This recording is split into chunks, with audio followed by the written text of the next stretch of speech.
having any luck on this trip. I need a break. That's when I spotted the Moto Scoot. The Moto Scoot is a very rare scooter. How about $850? I mean, I see a lot of things here I don't know if you're doing anything with. I'll do $1,000 on it. When they opened the doors to Frank Fritz's Iowa mansion, it was like stepping into another century. Dust floated through the air like ghosts of the past, landing on rows of forgotten treasures.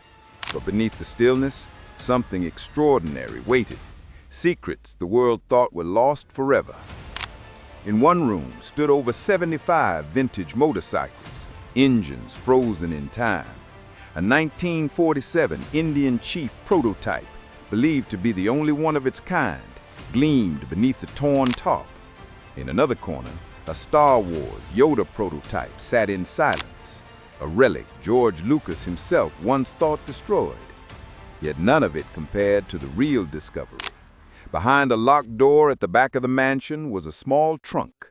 Inside it, handwritten journals that told the truth about his final days, his broken friendships, and a secret that would rewrite everything we thought we knew about Frank Fritz. What they found inside wasn't just history, it was his hidden confession. When the crew stepped inside Frank Fritz's mansion that morning, the air felt thick, like time had stopped years ago. The living room was silent except for the hum of flies and the slow creak of a ceiling fan that hadn't worked in months. The smell of oil and dust mixed with the faint trace of cigarette smoke still clinging to the wallpaper. Everywhere they looked, there were relics, old motorcycles, cracked helmets, faded posters from rallies long forgotten. In the hallway, shelves bowed under the weight of antique cans, rusted tools, and fire helmets from another era. It wasn't just a house, it was a museum of one man's mind, order and chaos living side by side. Frank had built his world from forgotten things, each object telling a story no one else could see. But as the investigators moved deeper inside, the clutter began to shift from fascinating to unsettling. There were rooms that felt watched, and behind one of them, a locked door waited, sealed for a reason no one yet understood. What they found when that door finally opened would change everything. Long before the fame, long before the cameras, Frank Fritz was just a quiet kid in Davenport, Iowa. While other children rode bikes and swapped baseball cards, Frank spent his afternoons digging through junkyards and alleyways. He saw beauty in what everyone else threw away: bottle caps, coins, broken tools, even old razor blades. His parents thought it was strange, but to Frank, each scrap was alive. Every piece had a past, and he wanted to save it. He wasn't chasing money, he was chasing stories. By the time he was in 8th grade, his bedroom looked like a miniature museum. Shelves lined with tins, stamps, and rocks he'd scrubbed clean himself. That's where he met Mike Wolfe, another kid who shared his obsession for forgotten things. The two became inseparable, riding around town, searching garages and barns for the next hidden treasure. Frank didn't know it then, but that small-town friendship would become the foundation of a million-dollar journey, one that would lift him higher than he ever imagined, and later bring him to his knees. Because the same gift that made him famous would one day destroy him. After high school, Frank chose a path most people never expected. While his friends chased college degrees, he became a fire inspector, a job that would quietly sharpen the instinct that later made him legendary. Every inspection meant walking into old, forgotten buildings, reading the walls, noticing what others ignored. It wasn't just safety he saw. It was history hidden behind dust and brick. Old fire helmets, alarms, and rusted equipment began filling his garage, piece by piece. At first, it was just a side hobby. But then came the moment. Frank bought an odd little trinket for $15 and sold it for $475. That one flip changed everything. He realized his knowledge, his patience, and his eye for the overlooked had real value. The junk other people ignored was his gold mine. Soon, his weekends turned into full-blown hunts. He'd drive across Iowa, chasing barns, flea markets, and storage sheds. Every find fed the hunger that had started in his childhood. But one discovery would change his life forever. A friendship that would turn obsession into worldwide fame. By 2002, Frank's world was changing. He had retired from his steady job as a fire inspector and poured his savings into an old building in Savannah, Illinois.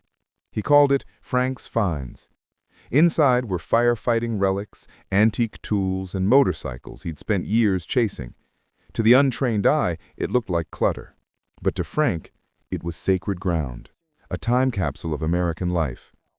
Then came Mike Wolfe, his childhood friend, with a crazy idea to film their picking trips. Frank wasn't interested at first. He loved his shop, his quiet life, and the hum of a good bike engine. But one day, after flipping a small badge for over $1,000, he felt that spark again, the thrill of the hunt. He packed his bags, locked the shop, and hit the road. In 2010, American Pickers hit TV screens. Frank's calm humor balanced Mike's wild energy. Overnight, the small-town collector became a household name. But fame doesn't just reveal who you are. It tests what you're made of. And Frank was about to face his hardest test yet. Frank's fame brought him wealth, but it never changed what he loved most: the hunt.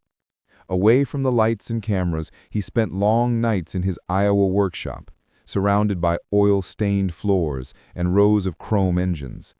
That garage became his sanctuary. It wasn't a studio set or a collection for show. It was a personal museum of history. Every motorcycle hand-picked, restored, and cataloged in the notebooks he kept by the workbench. There were Harleys from the 50s, British Triumphs, and even a 1939 Indian 4 he'd found rotting in a barn. To most people, they were machines. To Frank, they were stories. Every dent, every scar, a piece of American memory. His journals detailed where each part came from, who owned it before, and what it took to bring it back to life. He wasn't chasing profit anymore. He was preserving time itself.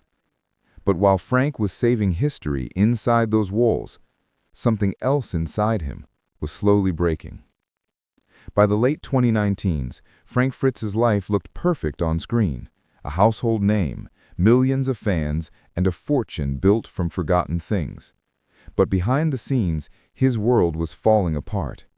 Years of pain from Crohn's disease left him exhausted, and the constant travel only made it worse. To cope, he started drinking more, numbing the ache that never truly stopped. Fame wasn't helping. It was crushing him. Then came the night. Everything changed. Police stopped him after he drove on the wrong side of the road. He admitted he'd been drinking and had taken medication for anxiety. The news spread instantly, and the man once celebrated for finding beauty in junk became the subject of tabloid headlines. The fans saw a collector. Frank saw a man losing control. His health declined, his friendships thinned, and even his longtime bond with Mike Wolfe began to crumble. What started as a shared dream now felt like a silent feud. And when Frank disappeared from the show in 2020, fans assumed he'd taken a break. But the truth was far darker. After back surgery that left him with 185 stitches and 2 metal rods in his spine, Frank was alone in his Iowa home, fighting to recover. The painkillers that were supposed to help became a quiet enemy. He slipped deeper into isolation, insisting he was fine even as friends begged him to get help. By 2021, the show had moved on without him. He wanted to return, but History Channel never called. The man who once brought forgotten treasures back to life was now the one being forgotten. His garage sat untouched, the dust growing thicker, the engine silent. Then came the call that shattered everything. On July 14, 2022, a friend found Frank on the floor of his farmhouse, barely breathing. A massive stroke had taken his speech, his movement, and the world he'd built. But even as Frank lay trapped in silence, his mansion was keeping a secret, one that would surface after he was gone. After Frank's stroke, the mansion that once buzzed with life turned into a haunting museum of memories. Dust gathered on the handlebars of his favorite bikes. His journals sat untouched on the workbench, their ink slowly fading. Nurses came and went, tending to him in silence, while friends said visiting him felt like stepping into a time capsule, everything frozen, waiting. But as the months passed, whispers began spreading among those who had seen inside. They said the garage wasn't just filled with collectibles, it was overflowing with secrets. Hidden behind tops were prototypes no one had ever cataloged, and crates labeled only with Frank's handwriting. There were even rumors of a lost Aerosmith tour van parked beneath a decaying top. When Frank finally passed in 2024, the mansion doors were open for the first time in years. What they found was beyond imagination. A collection worth millions, yes, but something else too. A man's entire life mapped out in metal, ink, and dust. And buried deep in that treasure trove was one discovery that stunned even his closest friends. As word spread about Frank's passing, curiosity turned into chaos. Collectors, reporters, and legal teams flooded the quiet streets of Iowa, all wanting to know what was hidden behind those garage doors. When the estate inventory began, jaws dropped. Inside were over 75 motorcycles, each one restored, labeled, and matched to entries in Frank's journals. Some were museum-grade finds, a 1922 Ace 4 worth nearly $200,000, a pre-war Indian Scout with original paint, and that one-of-a-kind 1947 Indian Chief prototype worth $250,000. But the motorcycles weren't the biggest shock. Stacked beside them were crates filled with handwritten journals, decades of notes, sketches, and confessions. Frank had documented everything. The sellers, the parts, the history, even the emotions tied to each discovery. It was as if he'd left a map of his life drawn in grease and ink. Each page revealed more than a collector's story. It hinted at a deeper mystery that no one had seen coming. And buried between those pages was a secret that would spark a battle over his entire fortune. When the dust finally settled, Frank Fritz's name echoed through courtrooms instead of TV screens. In early 2025, his father filed a lawsuit claiming the will submitted after Frank's death was fake. According to him, Frank had been too sick to sign anything, too weak to make choices about his $6 million estate. The supposed will left everything to caregivers and friends, shutting family out. Now the courts were left to decide what was truth and what was manipulation. Meanwhile, collectors called Frank's garage a national treasure. Auction houses fought for rights to his motorcycles, and fans traveled from across the country just to see the place where the man's story had ended.